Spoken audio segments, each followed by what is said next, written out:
भैया से पहले चल के बाबू दिखा दी। भैया से पहले चल के बाबू दिखा दी।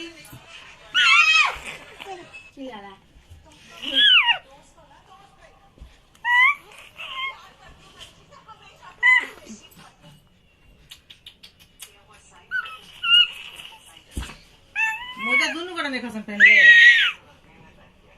ये तो मोजा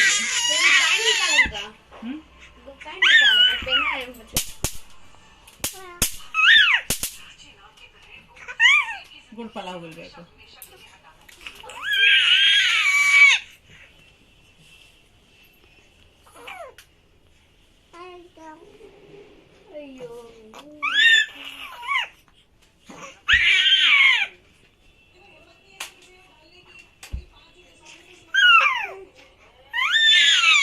तो गला फाड़ फाड़ के चला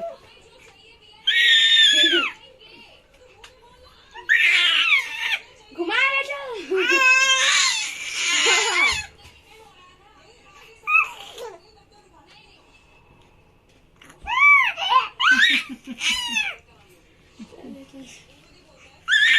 वीडियो में कल चिल्ले नहीं भाई।